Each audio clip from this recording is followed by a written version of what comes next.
बहुत बढ़िया। तो चलिए, मैं आपके लिए लिखता हूँ एक दिल को छू जाने वाली, रुलाने वाली करवा चौथ की प्रेम कहानी, जिसमें एक पत्नी का समर्पण, एक पति की गलती और प्रेम का सच्चा अर्थ है। कहानी बहुत ही रोचक होगी। हो सकता है आपको कहानी अति प्रिय लगे।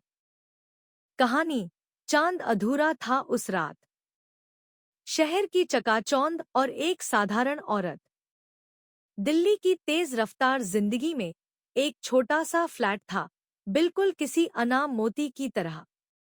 वहीं रहती थी सिया, 27 साल की एक साधारण लेकिन बेहद खूबसूरत और शांत स्वभाव की औरत। उसकी शादी को 3 साल हो चुके थे। पति अभिषेक एक प्राइवेट कंपनी में सीनियर मैनेजर थे। हर दिन की तरह सिया सुबह जल्दी उठती, घर संभालती, नाश्ता बनाती और फिर अभिषेक को ऑफिस भेजती। सिया की दुनिया उसी घर में सिमटी थी।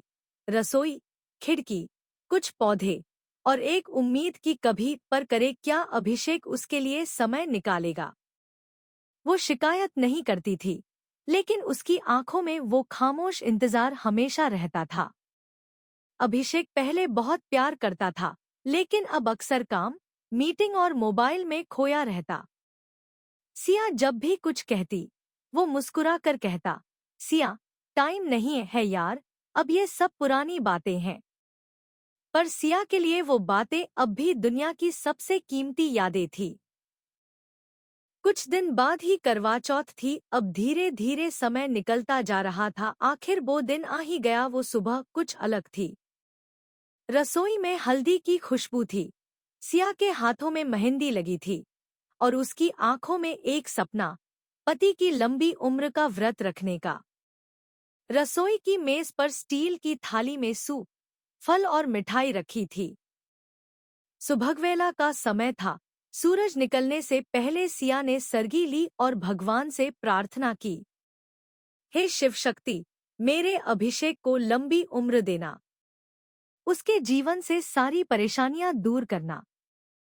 अभिषेक नींद में था। सिया ने धीरे से उसके बालों पर हाथ फेरा। उठो ना, सरगी कर लो मेरे साथ। वो नींद में ही बोला, सिया, प्लीज, अभी नींद आ रही है, तुम खा लो। सिया ने मुस्कुरा कर कहा, ठीक है, तुम्हारे हिस्से का भी मैं खा लूंगी। उसका स्वर हल्का कांप गया, लेकिन उसने आंसू नहीं आने दिए। दिन भर का इंतजार। पूरा दिन सिया ने कुछ नहीं खाया, पानी तक नहीं पिया। अभिषेक ऑफिस चला गया। सिया ने घर को सजाया, रंगोली बनाई, पूजा की थाली सजाई और बालकनी में चांद का इंतजार किया। शाम को मोहल्ले की औरतें बालकनी में हंसते गाते आईं। सबने करवा चौथ के गीत गाए। सबके पति या तो साथ खड़े थे या वीडियो कॉल पर जुड़े हुए थे। सिया बार बार दरवाजे की तरफ देखती रही, शायद अभिषेक आज जल्दी आ जाए। घड़ी ने 8 बजाए, फिर 9, फिर 10। लेकिन अभिषेक नहीं आया। उसका फोन बार बार बिजी आता रहा। रात के 11 बजे सिया के होंठ सूख चुके थे। पेट में जलन थी, सिर घूम रहा था। फिर भी उसने सोचा, बस एक झलक उसे देख लूं, फिर जल पी लूंगी। चांद और आंसू। रात के 11:30 पर आसमान में चांद निकला। सिया ने छलनी उठाई और चांद को देखा। कितना सुंदर है, जैसे अभी की मुस्कान। फिर उसने दूसरा हाथ उठाया, जिस पर दीपक की लौ कांप रही थी। वो लौ उसकी आंखों के आंसुओं से मिलकर और चमक गई। तभी दरवाजे की घंटी बजी।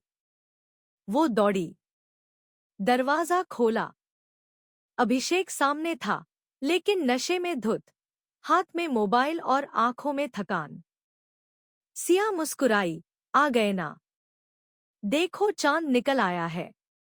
अभिषेक झुंझलाकर बोला, ओ सिया, अब ये ड्रामा मत शुरू करो। मुझे भूख लगी है, पहले कुछ खिलाओ।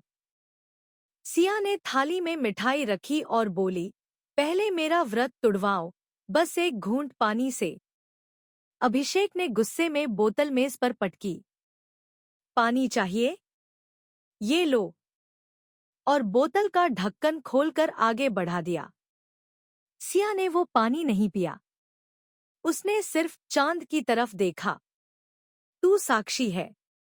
मैंने आज तक इस रिश्ते को पूरी श्रद्धा से निभाया है। वो थाली नीचे रखी और धीरे धीरे जमीन पर गिर पड़ी। अंधेरा और पछतावा। अभिषेक घबरा गया। सिया, ये क्या हुआ? उसने सिया को उठाया, लेकिन वो बेहोश थी। हॉस्पिटल पहुंचते ही डॉक्टर ने कहा, डिहाइड्रेशन और लो ब्लड प्रेशर, लेकिन सबसे ज्यादा असर तनाव का है। डॉक्टर ने अभिषेक को देखा। कभी कभी शरीर नहीं, इंसान की आत्मा थक जाती है। अभिषेक की आंखें भर आईं। उसे याद आया वो दिन जब उसने सिया को पहली बार गुलाब दिया था, जब उसने कहा था, हमेशा साथ रहूंगा। और अब वो हमेशा कहीं खो गया था। रात के 3 बजे सिया को होश आया। उसने आंखें खोली, अभिषेक को पास देखा, आंसू भरी आंखों के साथ। सिया, माफ कर दो मुझे। मैं भूल गया कि तुम मेरी कितनी बड़ी ताकत हो। सिया मुस्कुराई, बहुत हल्की आवाज में बोली, अभी मैं तो आज भी वही हूं जो तुम्हें हर करवा चौथ पर चांद में ढूंढती हूं। अभिषेक ने उसका हाथ थामा। अब हर करवा चौथ मैं तुम्हारे साथ रहूंगा, वादा करता हूं। और धीरे धीरे समय के साथ सिया की हॉस्पिटल से छुट्टी होकर घर आ गई और फिर अभिषेक और सिया दोनों बड़े ही प्यार से रहने लगे तथा बड़े ही प्यार से अभिषेक और सिया का समय बीत रहा है। 1 साल बाद वही बालकनी, वही चांद, वही दीपक, लेकिन अब तस्वीर बदल चुकी थी। अभिषेक सिया के साथ बैठा था। उसने खुद उसकी थाली सजाई, उसके लिए सरगी बनाई, और रात को जब चांद निकला तो सबसे पहले बोला, सिया, आज मेरा व्रत है, तुम्हारे लिए। सिया की आंखों से आंसू गिरे, लेकिन इस बार वो आंसू खुशी के थे। चांद की रोशनी में दोनों के चेहरे चमक रहे थे।